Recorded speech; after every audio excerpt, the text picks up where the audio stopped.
Let's see. There we go. There we go. All right, so a little bit of humor, because that's going to be what gets us through these times at home. Wanted you guys to meet Sue. Sue's 31 and been homeschooling since March 16th. Doesn't she look fabulous? Yay, Sue. Keep it up. Hilarious.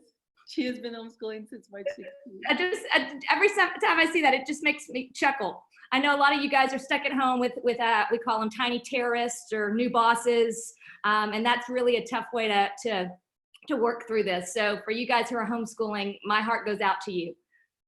This one is near and dear to my heart because I'm a huge college football fan. If the CDC told people that staying inside would save the college football season this year, the entire South would be locked in their rooms right now. So please, people, don't ruin it for us. Don't ruin it. We got to have something to look forward to in August. I love it. I love it. So when we first started talking about this presentation months ago, the concept was really to talk about how to create wealth with your real estate career. And so the wealth comment today sort of seems a little tone deaf, right? With everything else we've got going on in the world, there's so many people who are doing without. It's a really tough time. And so I want to sort of shift the topic a little bit. It does tie in with creating wealth, but really what I want to talk to you about is what we're talking to our agents about is how to survive this shift so that you can find your way to financial freedom. That's really kind of how I want to frame the conversation today. To start with, the overall industry before COVID, if you just looked at kind of the state of the industry pre-March, we had tracked and seen that individual agent transactions were down 23%. That's largely because so much money, billions of dollars, has been invested in tackling our industry to take away our livelihood and jobs. You saw iBuyers and discount agents were taking over about 10% of the market. Obviously, lots of those programs have been suspended for now, but make no mistake, they will come back, and they will come back with a vengeance. So what we've also seen is a rise of teams, and we'll talk a little bit about that, but that largely has to do with the way we all work, that if we're able to share resources, it gives us a platform to be stronger together than on our own. And that is one of the reasons why I've shifted from an individual agent to a team structure, is because my philosophy is that we needed to tackle these industry changes collectively instead of me just trying to manage it on my own, because I recognize that I was stronger with other people than I was as an individual. But moving forward, I want to chat really about where we are, kind of Houston real estate market projections. Please, please understand this. If you take nothing more away from this conversation, is that we're not about to be in a shift. We are in a shift. And I had a Zoom happy hour last week with several top agents in the city, and many of them really think that, look, this is going to be okay. We're going to get out of lockdown, and real estate's going to be normal when we get out of this. And they're sort of using this as a holiday to clean out their closets and do the things they never got around to doing. And that's great. But please understand that we are in a shift, and what you do now will impact how your business will be in the late summer and fall. What's going to happen as we move through this is that buyers, as they begin to understand the mindset of where they are, it's going to be similar to what we saw in 2008, 9, and 10. Buyers will become less optimistic, and then they'll be less likely to pull the trigger on things. If buyers can't or won't buy, then the market can't move. And the best leading indicators of a decline in transaction volumes is actually the amount of new listings coming on the market. So in Seattle, New York, and the Bay Area, new listings are down about 63%. New listings down 63%. We're already seeing listings slowing down here. Sean Delphine, if you watched the HAR Member Monday yesterday, he noted that new listings were down about 22%. So guys, It's happening in other places first. It's making its move here. Please, please, please. I'm not saying this to frighten you. I'm saying this because I want you to open your eyes and understand that the way we've been real estating is not going to come back to normal when we're back out. I fully believe that we will probably be stay at home probably through the end of May. I'm hopeful that we get out of jail free card, but Dallas has already stated that they're going to be in lockdown mode until then. And I think you'll see that we at Harris County will follow suit. The stimulus package, while great and helpful, and I think that that will probably allow the overall economy to recover, it did nothing for oil and gas. And in Houston, 1/3 of our jobs are somehow tied to oil and gas, and we have another 10% tied to hospitality. So when you look at hotels, restaurants, convention business, and you couple that with oil and gas, for the Houston market, we sort of got a 1-2 punch. If any of you guys grew up in the Houston area and remember the 80s and the unpleasant nature of that, I fully believe we're going to be seeing things that dramatic. I hope that I'm wrong, but I would rather plan for a worst case scenario and be very pleased if that doesn't come to fruition than to put my head in the sand and pretend that this isn't happening.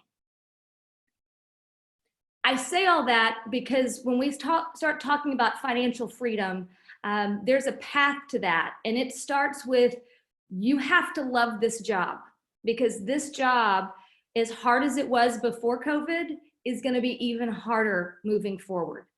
So if you do not love this job, then you're not going to work hard enough to become good enough to create wealth.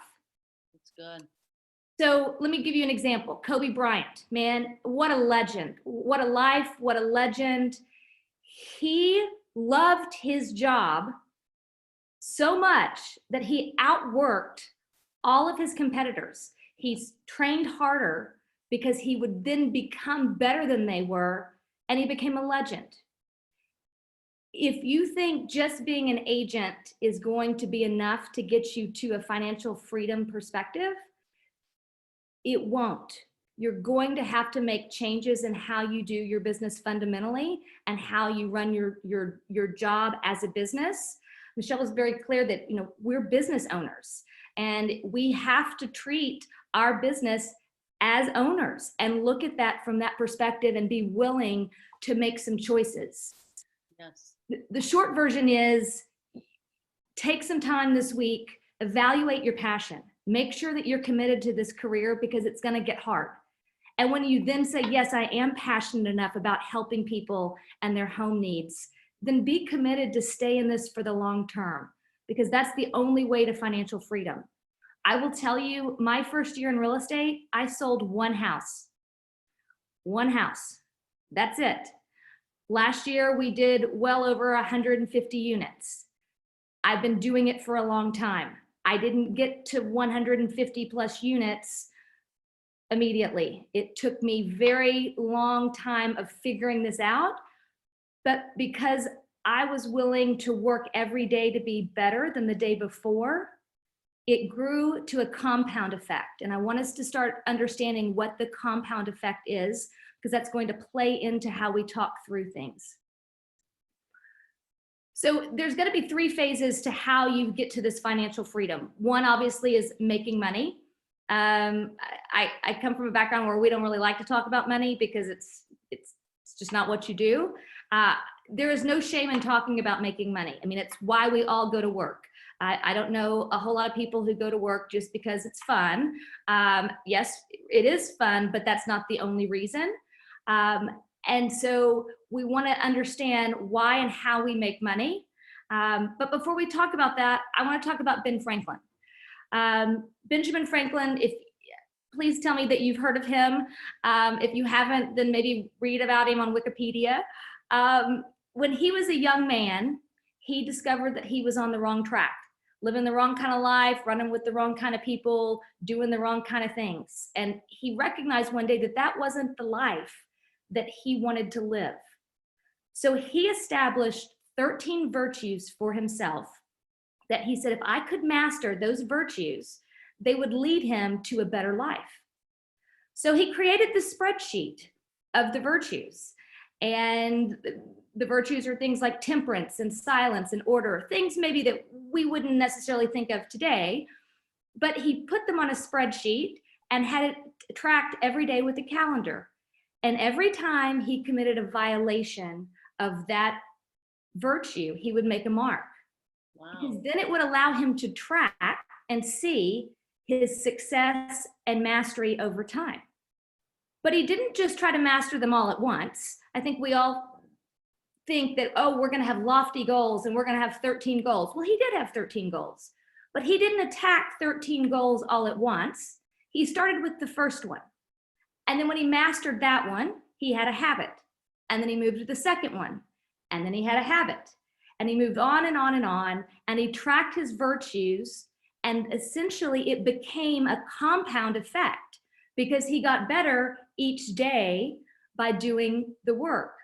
He didn't accomplish it overnight, but strategically, the compound effect altered the behavior. And as a result, in case you didn't know, he became a founding father of our nation.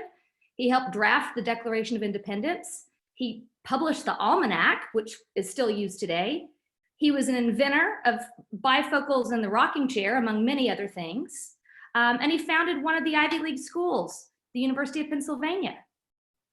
He did a lot because he was willing to invest and track the compound effect of his actions. So my question to you guys is, what are you tracking? Here at the Houston Properties team, this is what we're working towards because we've altered our business and how we run our daily lives a little bit under this environment. First, we want to be very clear that every day we set our intention. Benjamin Franklin did this as well.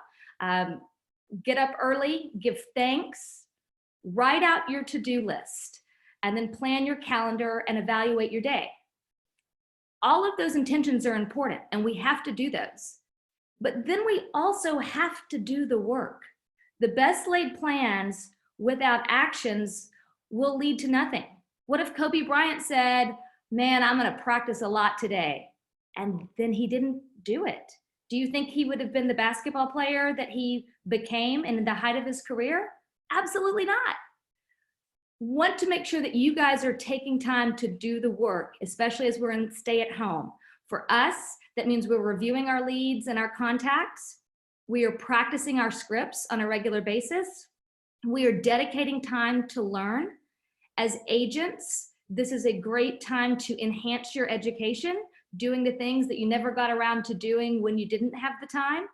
Increasing your education now versus running around driving in the car with your hair on, Mach 5, running down the freeway. You actually have the time to build in the time to learn.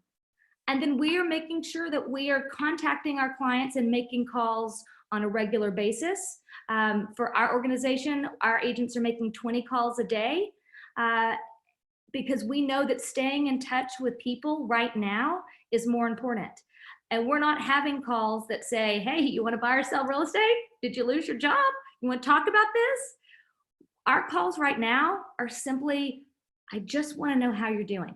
How are you and your family hanging in there? What can we be doing? Do you need to talk to somebody else outside of your four walls of your house? We're just calling to be a resource and a helper. Sometimes that leads to a real estate conversation. Sometimes it doesn't. But right now, our goal is to be in front of people, to be in a helping position. We've sort of broken down our schedule, and this is different than we've done in the past, but I've been doing some research and study on neurology and what stress does to your brain during these kind of times. And make no mistake, we all are under different kinds of stress. It's not business as usual. It is different. We have lots of things coming at us, right? Normally you have your phone, you have your text message, you have your email, you've got your family, but you're not always there, and you're going about your daily life. Well, now I've got 7 Skype messages in groups that I'm on, my WhatsApp's going off, my text messages are blowing up, my email's coming in, my phone's ringing, family members are here, people are talking, and I can't get clear, right? It's fuzzy up there. So What we've discovered is we need to take a media fast. We're spending way too much time watching the news, reading on Twitter, arguing and thinking about what Pelosi did versus what Trump did and how many deaths and what New York's doing and how this is so bad and da, da, da, da. We're taking media fasts. We are briefly catching up in the morning if it's important on the headlines, and if it's not important and urgent, we're not dwelling on it. We're finding that your brain really needs about 30 hours at a time off of social media and the media in general to start a slowdown process. In addition, we've started gratitude practices. Many of our agents were already doing this, but we were doing 5 minutes a day of gratitude practice, which means for 5 minutes, you think nothing only about the things that you are grateful for, and you write them down. And there's 2 ways you can do it. You either spend 5 minutes and write down 10 things that you're grateful for, or you write down 2 things you're grateful for and you write a paragraph on the third. You will find that in just 5 minutes of thinking about things of which you are thankful can reframe your mind. Then we move to 11 minutes of prayer and or meditation. The goal of both of these is to get you to a place where you are focused on something bigger and other than yourself, to get a stillness of your mind. Then we move to 20 to 40 minutes of exercise, or until your head's quiet. Let me tell you what that means for me. I can't do 20 minutes on a treadmill. In those 20 minutes just on the treadmill, I'm still thinking about all the things and all the fuzz. But for me, a 40-minute yoga practice where I'm only concentrating on what I'm supposed to be doing and the next movement she's going to ask me to make, I'm focused enough on that it gives my brain time to heal. For my husband, he finds that it's the 5th time around the block when his head starts to clear when he's running. Everyone's going to be different, but your goal is to exercise until you can get your head quiet. We always have a standing 8:30 State of the World call script practice group with our organization. That's every morning, Monday through Friday. It lasts between 30 to 45 minutes where we have practice. And then we move to 90 to 120 minutes of concentration. So essentially, once you've fasted and you've got 5 minutes of gratitude, 11 minutes of prayer, 40 minutes of exercise, that will get you to 90 to 120 minutes of concentration. My guess is there's a lot of us out there that have really had a hard time concentrating these days. We're doing the best we can, we're trying to keep up, but the actual ability to focus on something is because the cognitive load that we're carrying is so much. So if you're doing these things, this should get you to be 90 to 120 minutes of concentration. And then we are really filling that time with, that's the time that we're making calls and checking on others, because that's the time that we want to be doing as much work as we can. And then we're taking a break and we're having a fun activity. If you write poetry, write some poetry. If you play the guitar, play the guitar. Color with your children. Take time to do something that is enjoyable and fun. And then we come back together at 4:30 for our Share Your Win. It's a quick call, usually less than 10 minutes, but it's at the end of the day. And you say what your win was that day. And I'll tell you, honestly, there's some days where your win is, I made the bed, and that's okay. Our focus is that we want to support each other through this time, because these are our goals right now, is we want to work safe and we want to work smart. We don't want anyone to be in danger or putting themselves in danger in any way, shape, or form. Our goal is to be a helper to others. We understand that protecting our mental health right now is absolutely critical. And that is why we are doing the mental exercises we are doing, is that we're working towards protecting the cognitive load so that we can prevent burnout. What can happen is that if we remain so stressed during this time, when we come out of this time frame, we will not be ready to go. We will be sitting on the sidelines and go, I'm exhausted. It's like being tired from the vacation. You're not coming back recharged. So we're working very hard to prevent that burnout mode. And ultimately, our goal is to find the joy in the situation. There is joy out there. There is joy in this time. And we want to focus on that aspect of finding joy because we know that if we can protect our mental headspace and come at this from a place of contribution, we will not only be better for ourselves, but we'll be better for our families, we'll be better for our clients. So to kind of give you some quick perspective, I'm going to run through this pretty fast. I know I've talked a little bit long. The three things we sort of look at, making money really, guys, it's just a math equation. That's all it is. Is it A, am I putting in the work, which means how many people am I talking to? Two, how good am I at my job? Meaning how many calls or meetings do I have to make to get to a sale? And then what's my average price point? The average price point is what it is.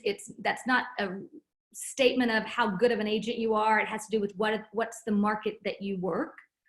And so this is sort of where it lays out, right? So if I say I want to make $100,000, what that means is I need to do $4 million in production. So you break that down, that means I need to sell $350,000 worth of homes. Well, if my average price point is $250,000, that means to make these numbers work, I need to close 1.4 deals a month. So you take the goal, divide it by your average sales price, and that's how you get the number of deals that you need. Then I track how many meetings I take that gets me to a closing. We track those stats on our side. Again, back to the Benjamin Franklin tracker. What are you tracking? We know in our team it should be 2.5 to 5 meetings should get you to a closing. Then we track how many phone calls I need to get to make that meeting. That number should be between 9 and 15 depending on your skills. But the way these numbers break down, that means I need 11 phone calls. I need to talk to 11 people to get to a meeting. That means I need to do 62 calls a month, which means I need to make 2 calls a day if I'm doing this right to make $100,000, right? That's just math.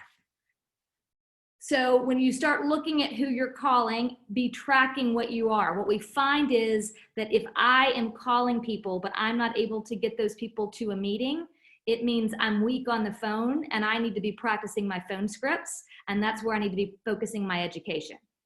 If I can great on the phone and I get them to the meeting, but I can't move them from the meeting to becoming my client, it means there's an issue with my presentation or my likability. And I need to be building that as my repertoire. So you can tell where you're weak based on where your numbers are, so then you can focus your education and strengthening those things. These are all muscles, guys. Everyone can do it. It's just a question of how often do you go to the gym and work out?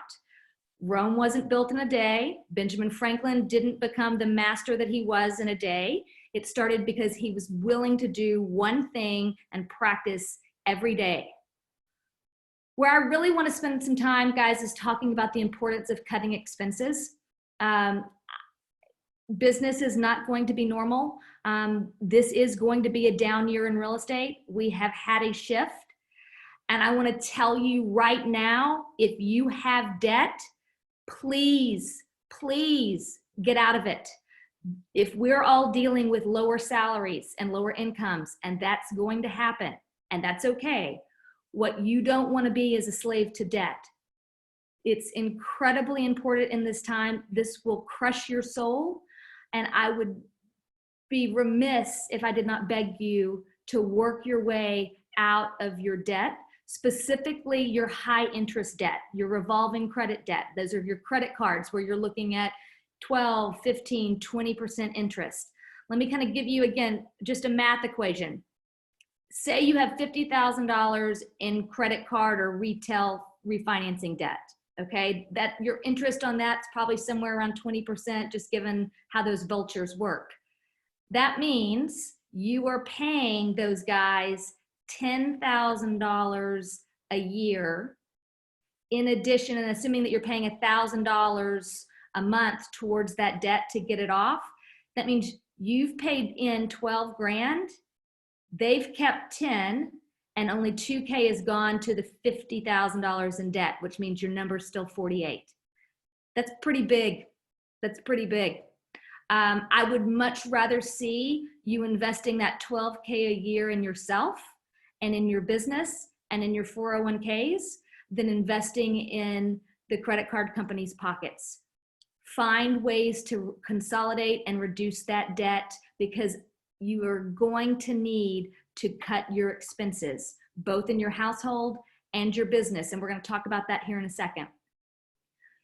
Remember, we're business owners, guys, first and foremost. So it's very important that you are tracking your business expenses.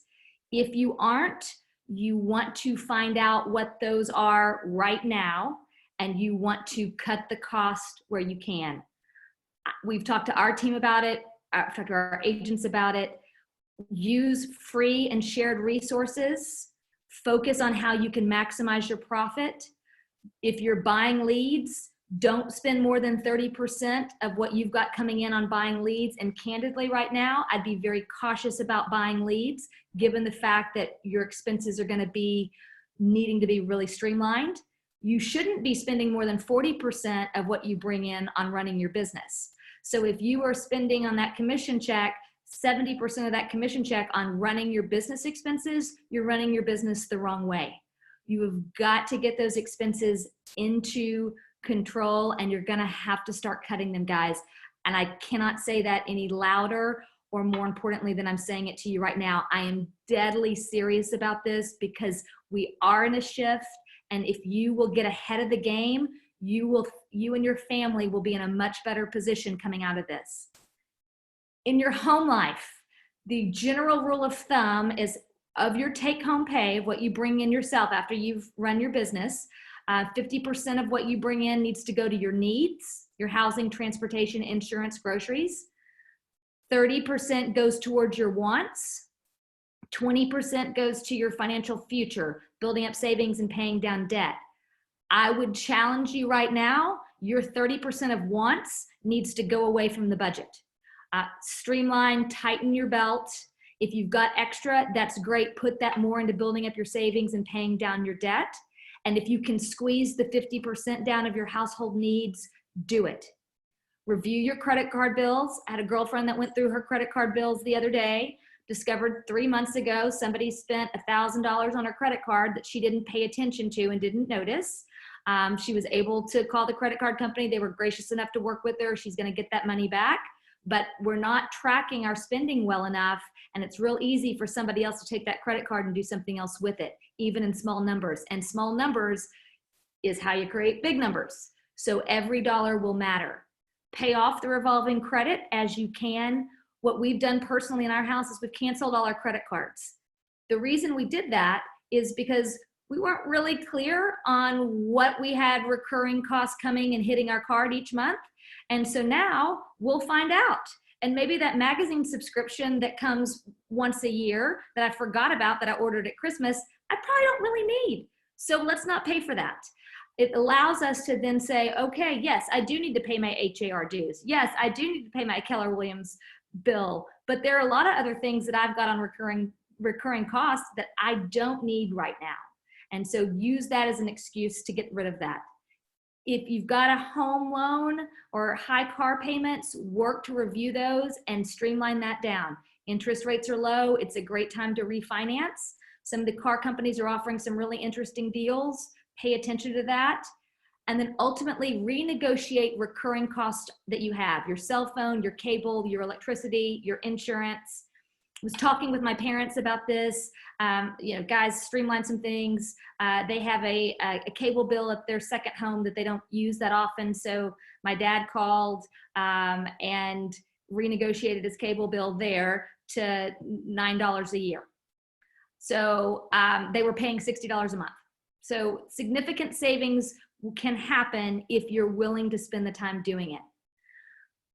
Right now, I want you guys to first and foremost understand that there has never been a better time to be at Keller Williams. There just hasn't been. The importance of this is running your business and streamlining it. There is not a better platform to run your business in a cost-effective manner than Keller Williams, because of all of the technology, all of the resources that they provide for you, the national work that goes into what they're doing, the national level of education. I've always been blessed that I made the move to Keller Williams. That was 10 years ago. I didn't know that it would be the best decision that I made in my real estate career, But as I look around and see what's going on in other brokerages, I see a lot of brokerages that are struggling because of their model. And Keller Williams is very stable, and it again gives you the lowest cost platform to run your business. And as a business owner right now, you need the lowest cost platform you can find. Please recognize that we are in the shift and act now. We have told our agents, and we've done this personally, we have cut at least 10% of our household and our business budget, and we're gonna cut it again 10% if the income is not stable with what we expected. For those of you that qualify, apply for the PPP. That has some interesting potential for you guys. Talk with your accountant, see if it works for you. And there's 2 resources we found. AskTrim.com will negotiate for you if you don't have the time or the knowledge or the desire to renegotiate your cable, phone, and internet. They will actually do that for you. It's sort of like a tax service. You know, when you hire the tax protesting company to go out, they do take a portion of the profit. They'll take 25% of what the savings are for the year. But that's still savings to you. One of our agents, he went through his budget and found that they were able to save him about $750 a month, which is significant. He said, yeah, I just didn't realize I was wasting that much money. They also used Energy Ogre, where it is a $10 a month subscription, but they manage your electricity plan to get you on the lowest cost platform and then set you up for auto pay. So read the fine print, but that might be something that you guys want to try. But please, please, please start cutting your budget, because when we come out of this, this is not business as normal, and we want you guys to be prepared. Lastly is the importance of investing. Albert Einstein said the strongest force in the universe is compound interest, right? We saw that with Benjamin Franklin. We saw that with Kobe Bryant and their actions. Well, the same happens with your money. And so if you can get to a place where you're not paying other people, where you're not paying debt off for other people, but you can pay yourself, let me tell you what $5 a day, if you invested steadily, can do for you. If you invested every day $5, that's the cost of a Starbucks, which right now we don't need to be drinking. $5 a day, in 1 month, you'll have $150. Now, that probably is not real interesting to most of you. In 1 year, you have $18.25. You're like, Paige, I don't care. But look at that 30-year mark. Look at that 50-year mark. That is just nothing more than every day you put $5 away, $5 away. Look down on the graph. On this graph, when you see the blue bar is nothing more than $5 a day of what the blue bar would be if you just put the money and nothing happened to it. If you put the money into investments, the $5 a day becomes the red bar. That is the potential of compound interest. The stock market is scary right now. I get that. I don't like to look at my numbers because I see a whole lot of red in that account, and I don't like to see the red. I like to see the green. But guess what? This is a great, phenomenal time to invest, because what's that saying? Buy low, sell high. We're kind of at the low. And we certainly don't want to look back and say, oh, I really wish I had. This is a time for you to take advantage if you can find your way to that path. Said a different way, again, pay off your high interest debt. Please, please, please. From there, if you don't have a Roth IRA, highly recommend that. $6,000 a year you can put towards that. Recommend Vanguard, Fidelity, or Schwab accounts because they are low fee. Please don't buy individual stocks unless you have a skill set in that. And if you have a skill set in that, you might not want to be a realtor. As a realtor, my expertise is in helping people buy and sell houses. So we select mutual funds that track the S&P or total stock universe. And most importantly, put the money in and forget about it. That is how it grows. If you put the money in and you play with it, that is not how it grows. Let the compound interest work for you. So lastly, I want to kind of come back to where we sort of started the conversation was please take some time, evaluate your passion. This is a really great time to do that. Determine if you are committed for the long term, because this is the compound effect of our job. And then lay out the plan. what are you going to do every day to be better than you were the day before? That is where you get the compound effect and the benefit of what your job can be. If you want our Benjamin Franklin tracker, you can send me an email. It's pretty rudimentary, but it's what we're all using to track against, just to sort of say, did I do it? A lot of times we think we do, but until you actually see what I did and didn't do, it's hard to make a shift in the behavior. So our goal is that if we are tracking what we do, we can see where we're strong, we can see where we need to improve, and we can work every day to get better. All right, so with that, let me see if I can stop my sharing. Did I stop it? You did. Yay! Great job. Yay! First Zoom presentation. So I think I've talked your ear off. Hopefully that's been helpful. Thank you, Paige. That is amazing. Thank you so much for changing your PowerPoint and changing stuff since we talked at the beginning months ago about this. I loved every part of that. So thank you for all of that. And you did a great job. Thank you. We laughed at it earlier that it's a little hard on these calls. I'm used to presenting in a room where I can see your eyeballs roll back in your head when you don't like what I say. And I'm like, I don't know if anybody's out there. I love that. So what I want to tell you is, first of all, thank you. And there is a range of different agents on here. We have about 70 people on the call, and some of them just got into the business as little as a month ago. Some of them have either changed to Keller Williams. We have two big producers. We had 3 cappers come on last month. Fantastic. We have 2 of them on the call. And so we have, of course, our team that ranges all the way up to $1 million producers. So we have a big range. The reason I tell you that is because can we talk a little bit about what it looked like for you in the regular market and what you were doing to get started? You went from 1 unit to over 150 units. And if we were, can't hear you, Michelle, she's saying. Can everybody hear me? I Bob, can. you hear me? Yeah. Okay, Rhonda says she can't hear me. You're just a little quiet, Michelle. You may just want to get a little closer to your mic. Me quiet? That's a first.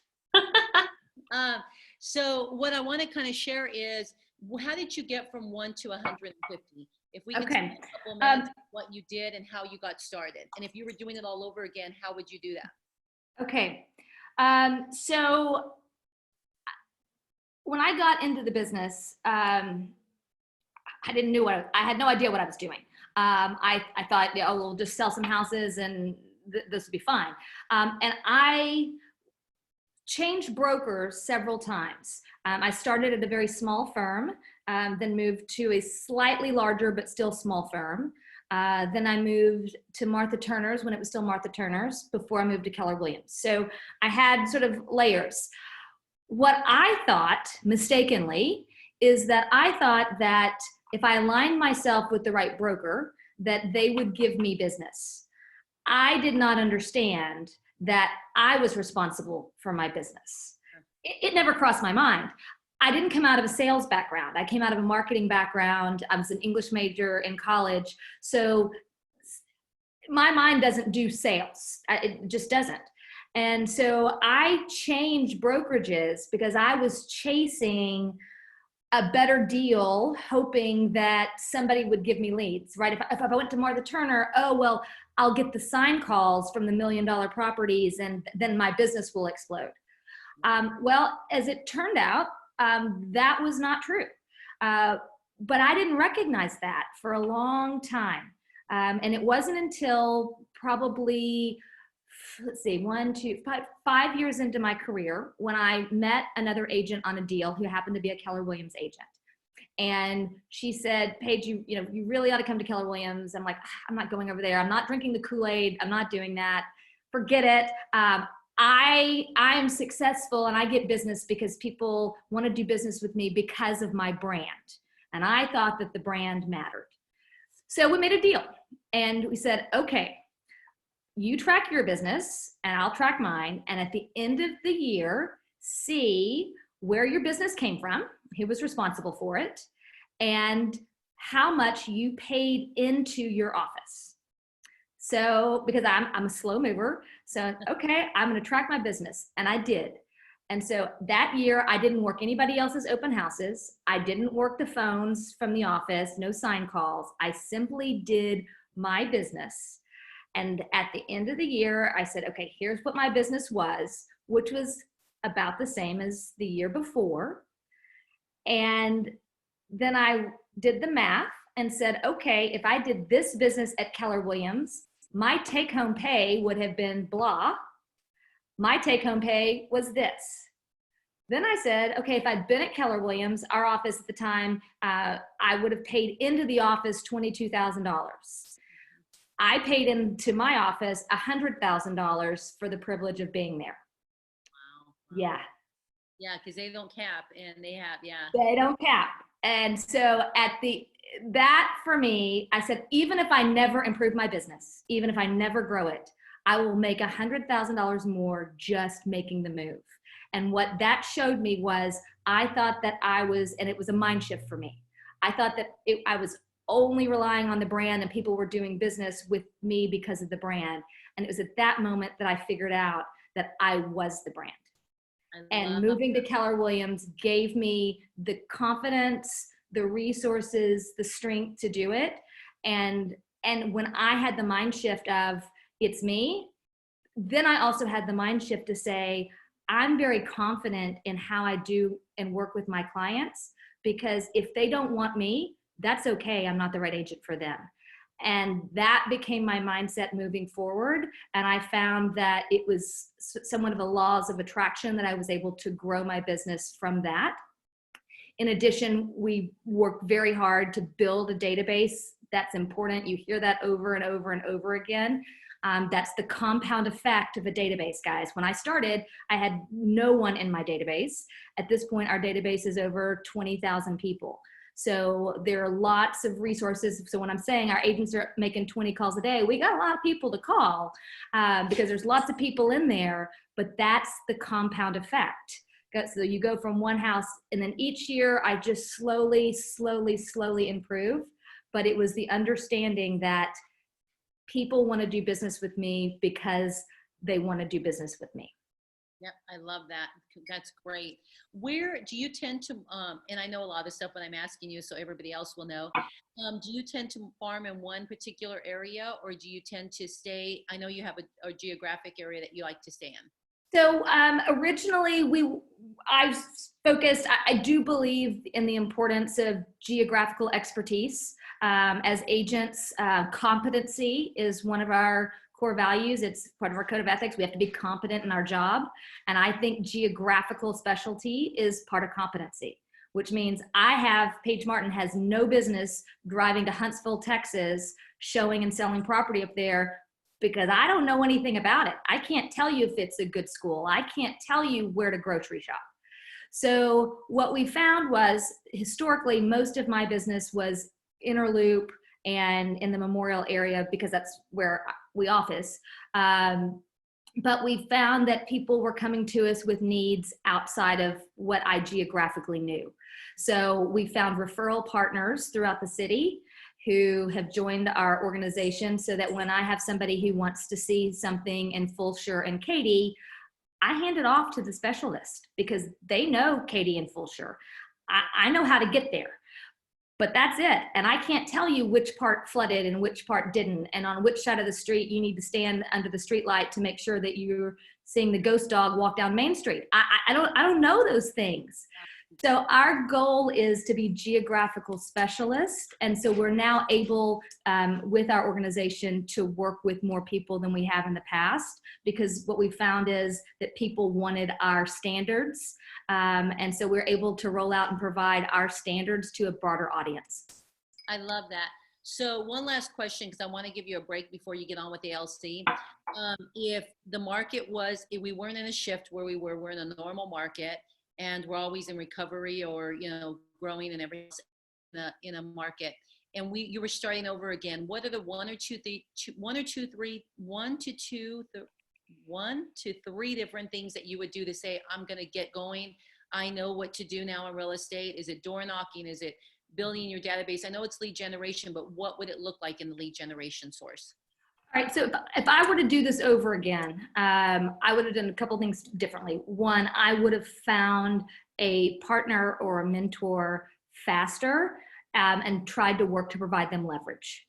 I think you've got, because again, what I'm seeing now in the market is the power of teams, and y'all, teams doesn't have to be what I'm doing.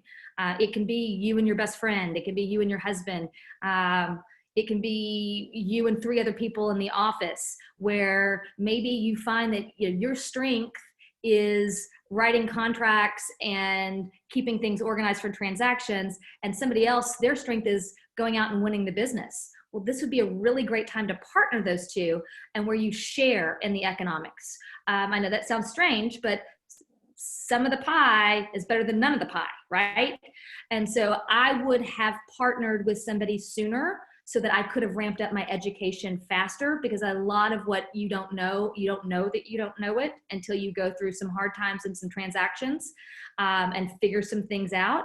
And I think that would have enabled me to move faster. Secondly, I would have gotten into script practicing way sooner. We struggle because we don't know what to say. We don't know how to say it. A lot of mine was learned just in the field. And what we're finding is that, look, I'm a fan of bold. I took bold. Bold scripts are not great for me because that's not my style, but it's a script, and then you can augment it. So even if you practice by yourself in front of a mirror and say, okay, here's what the bold script says I should say, but how does Paige say it? And you work to get your language, that is incredibly important right now. We're spending a lot more time on the phone and video calls than we ever have. And so having the courage to speak your truth and saying what needs to be said is important. So I would have gotten to script practice way sooner. And I will tell you, one of the best things that we do every year is we go to family reunion. We learn so much. It's just, you sit in these classes and go, oh my God, why didn't I think of that? That's brilliant. We come back with a notebook full of notes. And I would say, for those of you who've been, look at your notes and find the 1 or 2 things that you're going to implement, because you can't do it all. And so those would probably be the 3 things that I would say. Well, I appreciate you so much. Thank you for being an amazing, powerful leader and female entrepreneur that just as continuously shows up for your clients and for agents. We're grateful for you, and thank you for pouring into us today. And we love that you're our sister in Keller Williams, and that you're a wealth of knowledge. So if everyone could just give her a round of applause, and we just are. Thanks, guys. I enjoyed being with you. I appreciate you for having me. We're going to have you come out to our market center when we can hug you in person. I love that. We're going to put you on the books for that. And we're going to give you a break so you can sign off, and we'll re-sign on for our private session with ALC. Sounds perfect. See you guys in a bit. Bye, everybody. Thank you. Thank you. Thanks.